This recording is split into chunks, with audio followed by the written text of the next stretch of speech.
could see as I adjust the microphone down that why I went into academia and not basketball.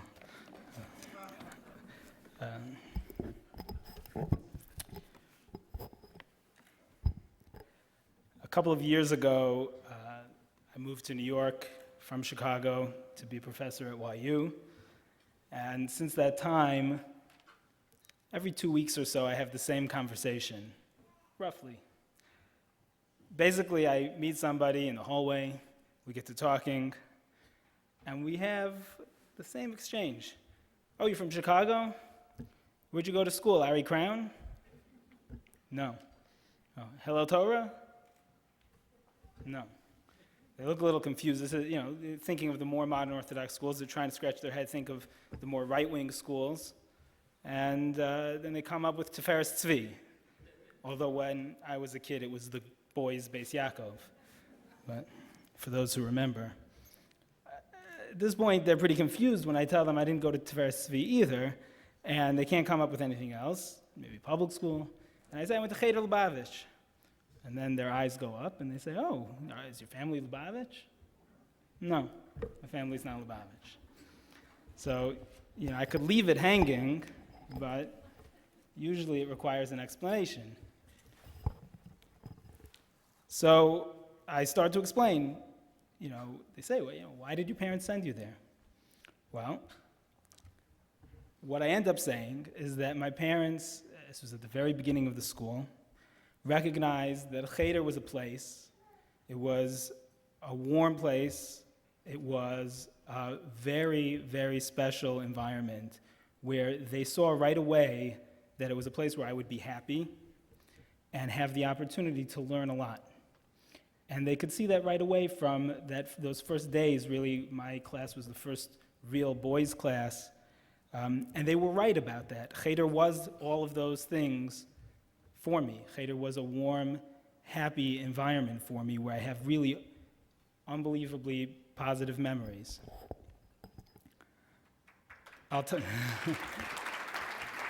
Don't you want to hear the memories first? I have a few. So I'll tell you one thing, of all of the many things that I remember, one thing that stands out as something unusual that maybe other schools don't have. But at Cheder, there was something that we did every once in a while on special occasions. It's called a farbrengen. Do you guys know what that is, a farbrengen? For those who don't know, I'll explain. We would go to a Rebbe's house, sometimes in school, but usually go to one of the Rebbeim's house, say over some Chasidus, sing some Nigunim. Now, the point of the story is not that my parents were wrong, but that my parents were right.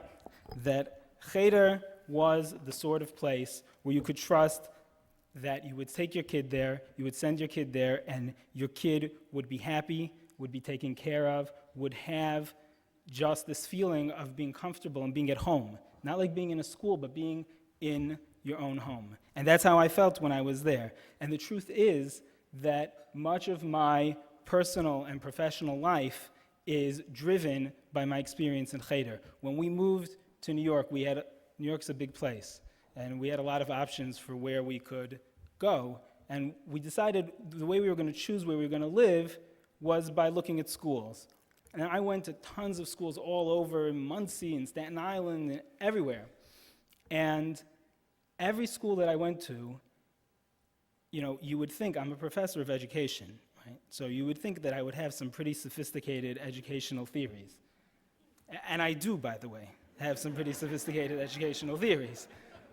But the truth is that wasn't what was in my head when I walked into the schools. What was in my head was Cheder. And what I was looking at was, how does this school compare to my experience in Cheder? Do the kids here look like they're taken care of? Do they look happy? Do they look at home? And the truth is, when I go into schools professionally and I take a look at what's going on, whether it's the curriculum, whether it's the pedagogy, whatever it is, really the first thing that I look at is, do the kids look the way that I felt in Cheder? Now, I want to stop on this line for a second, and I won't be too much longer, but I want to also talk about the education. I don't want to just talk about how I felt and what a warm environment it was, but also the education. Sometimes when I'm talking to people and they hear it's a Lubavitch Cheder, they assume it must be like a kiruv school or community school, and then I start to describe the school as it was when I was there. So first of all, I explained that it was an all Yiddish-speaking environment, which back then it really was, entirely in Yiddish. And it was, some of our Rebbeim only knew the English that we taught them. They did, it was, no, that's what it was. And they have a hard time reconciling my existence standing there with this background that I'm describing to them of this structure of the school day. And it's very confusing. And what they want to hear is me explain to them how I overcame my terrible education to become a professor. And they're always disappointed because that's not what I say.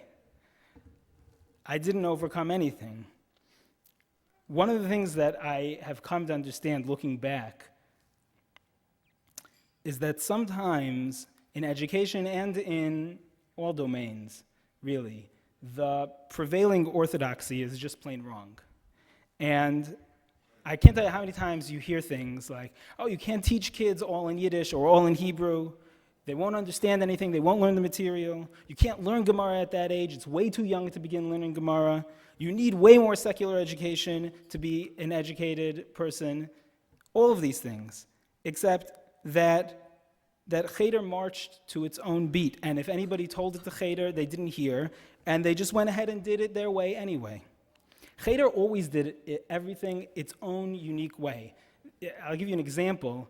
When I started, whatever grade it was, I started when I was in nursery, but at like pre-1A, they called pre-1A Kita Aleph, or whatever it was when I started. And they just started counting from there, Kita Aleph, Kita Beis, Kita Gimel. They didn't say what grade you were at. Until sometime around Kita Tes, which is 9, by the way, some parents rebelled and said, please, Rabbi Wolf, tell us when our kid's going to graduate. That, by the way, that's not a joke. And then they had to put grades on it. But nobody told them that you have to have grades on the classes. Just count the Aleph, Beis, Gimel, and you're fine. So Cheder always really did things its own way, and it wasn't constrained by what everybody knows that you have to do or you can't do. So Cheder went ahead and did what it wanted. And I'm sure I apologize to my parents, wherever they are in the crowd here, for all of the arguments that they had of how we need more English and how, we shouldn't be painting bowls in English, we should be doing other things. And the truth is, however, that doing it that way, not based on what everybody knows you have to do, sometimes when everybody says something is impossible, sometimes you go out and you do it anyway, and it turns out that it's possible. Everybody's yelling that you can't do it, and you do it, and then it's done, and you did it. And I learned that from Cheder, and I try to communicate this to my students. I teach teachers. My students are all teachers. And I try to explain to them, this particular pedagogical structure or this particular curriculum works for this reason or that reason, and they say, that's really interesting, Dr. Krakowski, but it's not going to work in my school. It would never work in my school. We couldn't do it because.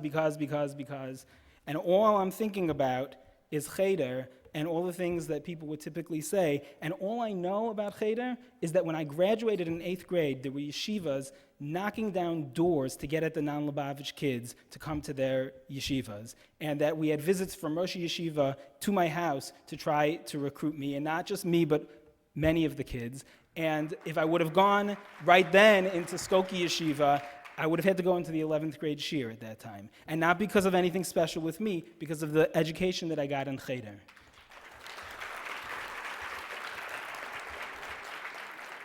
So they did something right, despite all of the maybe off the beaten track. So I'll just close by saying that the truth is, despite the fact that in these 3-minute hallway conversations, nobody really believes me, I did not get here in spite of Cheder. I got here because of Cheder. And in one form or another, everything that I do as a professor of Jewish education, as a parent of K'nai Nahara 5 girls, has Cheder really in the background as a model to judge everything else. So it's actually an honor to be here. I mean, technically, by definition, since I'm being honored, it is an honor to be here. But I actually feel honored to be here, to be able to express Hakaras HaTov to the school, to Rabbi Wolf and Rabbi Perlstein, to all my Rabbeim, all the way back to Rabbi Ross and Rabbi Stock. Rabbi Ross taught English. This was in pre-1A. Through Rabbi Reitzes, all the way up to Rabbi Shanowitz and Rabbi Turin. And everyone in between. I'm sorry if there's anyone here. Rabbi Moskowitz. Don't make me think of everyone off the top of my head. And also to the English, to the Moras, to Mrs. Oppenheimer, Mrs. Farber, Aleh Shalom, Mr. Moskowitz and Rabbi Kardash, who did so much with so little time, and yet we learned a lot. So to everyone, their impact went well beyond the classroom. The impact of Cheder continues to this day in my own life, with my students, and hopefully if I'm doing my job well with my students in their classrooms. So all I can say is a grosi yasher koyach, and thank you, and continue the good work. Ad b'yaskoyel tzedek b'mheir v'yameinu. We should continue this work in Yerushalayim soon.